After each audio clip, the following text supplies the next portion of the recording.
Hello दोस्तों, हम में से बहुत से ऐसे लोग हैं जिन्होंने पराग डिफेंस का जो आईपीओ अभी रिसेंटली लिस्ट हुआ है उसके अंदर ज़रूर अप्लाई किया होगा, लेकिन ये 300 टाइम्स सब्सक्राइब हुआ था। इसलिए सिर्फ माइनॉरिटी या सिर्फ कुछ को ही ये आईपीओ मिल पाया है, और जिसको मिला है उसके पैसे 3 गुना 4 गुना तक हो गए हैं। तो बहुत से हम में से ऐसे हैं जो पछताते रह गए, काश ये आईपीओ हमें मिल जाता, या फिर लिस्टिंग से पहले अगर ये आईपीओ हमें मिल पाता, या इसके और भी ज़्यादा हमें लॉट मिल जाते तो हमें बहुत ही फ़ायदा इससे हो सकता था। क्या कोई ऐसी स्कीम है जिसकी हेल्प से हम लिस्टिंग से पहले, आईपीओ से पहले ही किसी शेयर को खरीद सकते हैं? ऐसे ही पेटीएम का आईपीओ आने वाला है, ये भी कम से कम 200 से 300 गुना सब्सक्राइब होगा, इसलिए रिटेलर को मिलना काफ़ी मुश्किल है।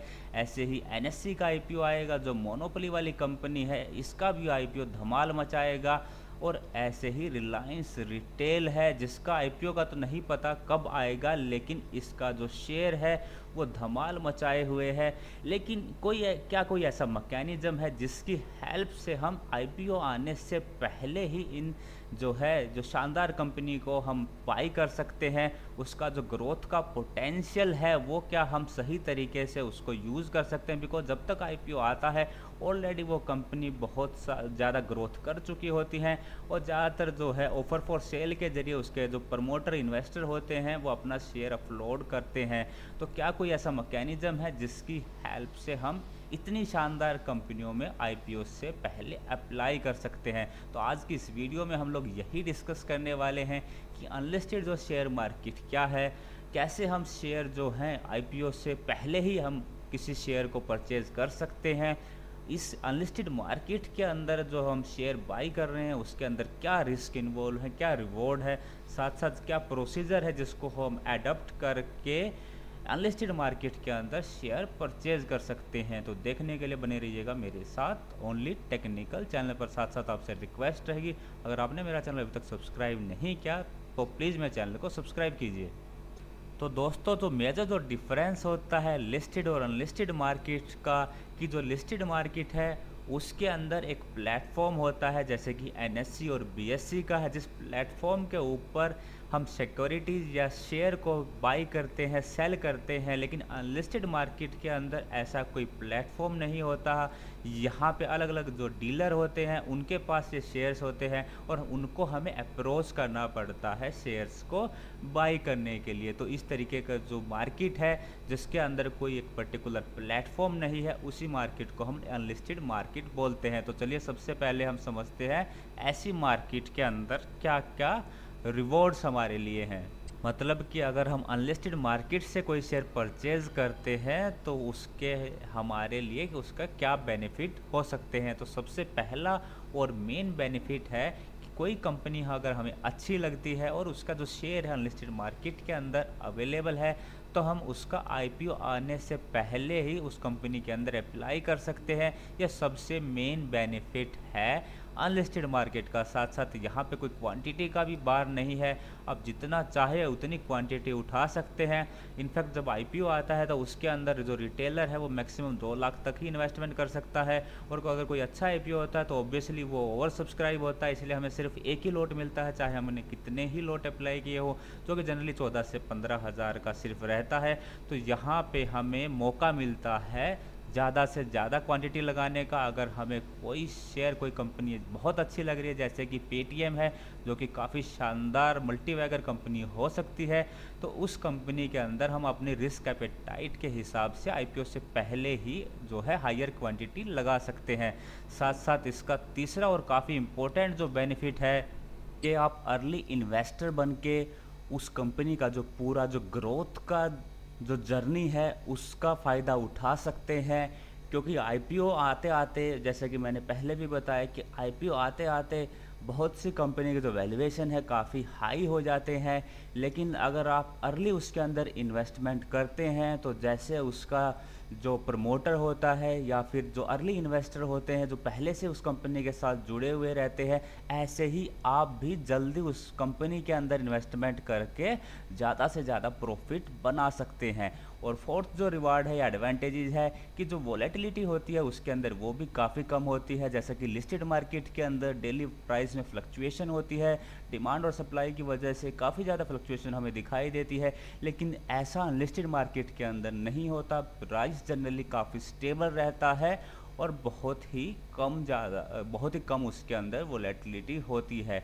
और फिफ्थ जो है, जो लॉन्ग टर्म के इन्वेस्टर हैं, ये उनके लिए काफ़ी बेनिफिशियल है, क्योंकि जनरली वो जो लॉन्ग टर्म के इन्वेस्टर हैं किसी ऐसी कंपनी के अंदर लगाना पसंद करते हैं जिसको वो 5 से 10 साल के लिए होल्ड कर सके। तो ऐसे लोगों के लिए जो है अनलिस्टेड मार्केट से शेयर परचेज करना काफ़ी फ़ायदेमंद रहेगा। साथ साथ उन लोगों के लिए भी जो पेशेंस की जिनमें कमी होती है, जो बार बार अपना पोर्टफोलियो चेंज करते रहते हैं, उनके लिए भी फ़ायदा है, बिकॉज़ यहाँ पे लिक्विडिटी इतनी ज़्यादा नहीं होती।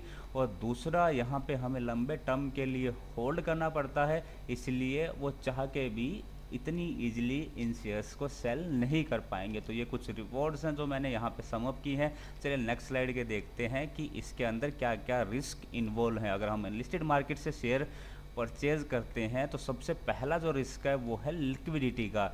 यानी कि जैसे लिस्टेड मार्केट के अंदर काफ़ी सारी लिक्विडिटी होती है, एक पर्टिकुलर प्लेटफॉर्म हमें मिलता है, वहाँ पे बहुत से नंबर ऑफ़ बायर्स और सेलर्स होते हैं, लेकिन अनलिस्टेड मार्केट के अंदर ऐसा बिल्कुल भी नहीं होता। यहाँ पे बहुत ही कम लिक्विडिटी होती है। हो सकता है कोई आपने शेयर होल्ड किया है तो उसके अंदर काफ़ी लंबे टाइम तक कोई आपको, अगर आप सेल करना चाहें तो आपको सेलर ही नहीं मिले। यानी कि कहने का मतलब ये है कि यहाँ पे नंबर ऑफ़ बायर्स और सेलर्स काफ़ी कम होते हैं और आपका जो होल्डिंग टाइम है वो काफ़ी लंबा हो सकता है। कई बार ये भी हो सकता है कि जो आईपीओ का जो टाइम है, क्योंकि जब लिस्ट हो जाएगा तब उसके 6 महीने बाद आप आसानी से एग्जिट कर पाएंगे, तो जो आईपीओ का जो टाइम है वो भी कई बार लंबा खिंच जाता है। जैसे कि अब मैं आपको एग्जांपल बताऊं तो एचडीबी फाइनेंशियल सर्विसेज का आईपीओ 2019 से आ रहा है और अनलिस्टेड मार्केट के अंदर लोग 2 साल से उसके शेयर लेके बैठे हैं, लेकिन अभी तक उसके आईपीओ की कोई भी डेट अनाउंस नहीं हुई है। यानी कि जो आपका होल्डिंग टाइम है अनलिस्टेड शेयर्स का या अनलिस्टेड के मार्केट के अंदर वो काफ़ी लंबा हो सकता है। और तीसरा और काफ़ी इम्पोर्टेंट है कि यहाँ पे फाइनेंशियल फ्रॉड का भी रिस्क इन्वॉल्व है, बिकॉज जो रिलायबल डीलर है, जो फेयर है, ऑनेस्ट डीलर है, इसको ढूंढना काफ़ी डिफ़िकल्ट है। वैसे भी ऑनलाइन बहुत सारे फ्रॉड होते हैं। इसके अंदर बेसिकली हमें पहले फ़ंड ट्रांसफ़र करना पड़ता है, उसके बाद डीलर हमें जो है शेयर्स हमारे डीमैट अकाउंट के अंदर क्रेडिट करता है। इसलिए जो फाइनेंशियल फ्रॉड का रिस्क इसके अंदर काफ़ी ज़्यादा है। फोर्थ जो रिस्क इसके अंदर इन्वॉल्व है कि जो आपको सेबी के रूल्स के हिसाब से लिस्ट होने के बाद, जो आईपीओ आने के बाद भी आपको कम से कम 6 महीने तक उस पर्टिकुलर शेयर को होल्ड करना पड़ता है। ये भी एक इम्पोर्टेंट इशू है। अगर आपने अनलिस्टेड मार्केट से शेयर उठाया है और वो अभी लिस्ट होने वाला है, तो लिस्ट होने के बाद भी हमें कम से कम 6 महीने उसको होल्ड करना पड़ेगा, हम उससे एग्ज़िट नहीं ले सकते। तो ये भी एक रिस्क फैक्टर है। और फिफ्थ है वैल्यूएशन का रिस्क, क्योंकि बहुत बार ऐसा होता है जो अनलिस्टेड मार्केट है वो इतनी रेगुलेटेड नहीं होती। हमें किसी भी पर्टिकुलर कंपनी का जो वैल्यूएशन है वो जनरली जो रिटेलर है उसको करना नहीं आता। हमें ये नहीं पता कि उसका जो शेयर जो अनलिस्टेड मार्केट में ट्रेड हो रहा है वो अंडर वैल्यूड है, फेयर वैल्यूड है या फिर ओवर वैल्यूड है। अगर मैं एग्जांपल दूं आपको तो जैसे मैंने वीडियो के शुरू में रिलायंस रिटेल बताया था, और जो रिलायंस रिटेल का जो फेयर वैल्यू है वो कहीं ना कहीं 1500 के आसपास है, लेकिन अभी यह मार्केट में 3500 पर पीस बिक रहा है। ऐसे ही अगर मैं पेटीएम की बात करूं तो उसकी फेयर वैल्यू कहीं 2500 से 3000 के बीच में है, लेकिन वो अभी 3700 का बिक रहा है। इसी तरीके से जो वैल्यूएशन का रिस्क काफ़ी ज़्यादा हो सकता है अगर आगे चल के वो आईपीओ आए तो वो जो जिस प्राइस पे आपने लिस्टेड मार्केट में वो लिया है उससे भी कहीं नीचे उसका आईपीओ खुले, तो ये जो वैल्यूएशन का रिस्क है वो भी इसके अंदर इन्वॉल्व रहता है। तो चलिए हमने रिस्क और रिवॉर्ड बात कर लिए। नेक्स्ट स्लाइड के अंदर बात करते हैं कि क्या प्रोसीजर है जिसकी हेल्प से हम अनलिस्टेड मार्केट के अंदर शेयर ले सकते हैं। तो सबसे पहले आपका जो भी डीलर आपने चूज़ किया है उसके साथ आप अपनी बुकिंग को कंफर्म करेंगे, चाहे वो phone, email, WhatsApp, whatever the way आप जो है उनको शेयर्स बताएंगे कि मुझे ये पर्टिकुलर शेयर बताना है, उसकी क्वांटिटी बताएंगे और अपनी जो है पर्टिकुलर प्राइस के ऊपर अपनी बुकिंग कंफर्म कर देंगे।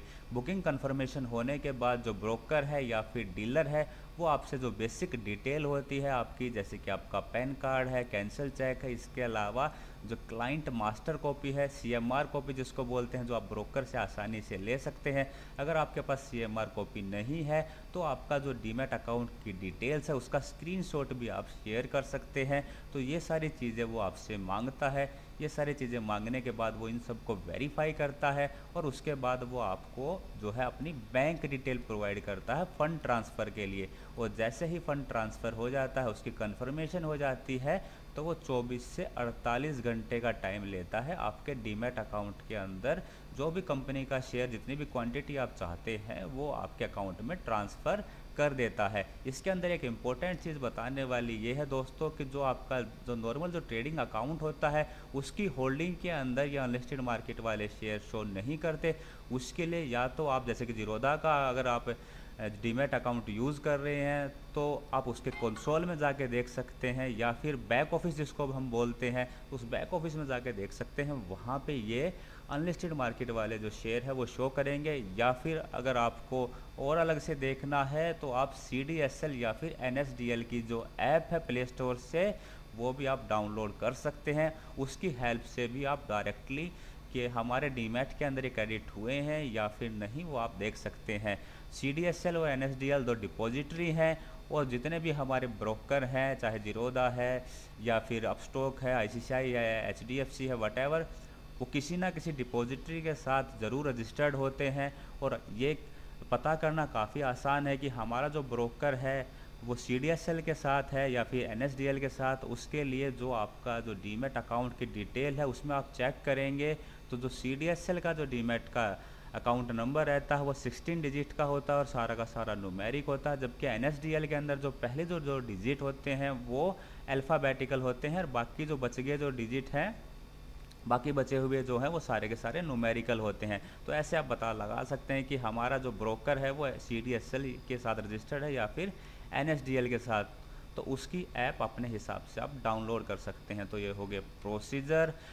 अगर फिर भी आपकी कोई क्वेरी है, कोई सजेशन है, आपको प्रोसीजर समझ में नहीं आया हो, आपको कुछ और भी अगर आपको कोई इंक्वायरी करनी है, जो रिलायबल डीलर हैं जिसके थ्रू मैं शेयर अनलिस्टेड मार्केट के अंदर शेयर परचेज़ करता हूं, अगर उसका आपको नंबर चाहिए तो आप मुझे इस नंबर पे व्हाट्सएप कर सकते हैं।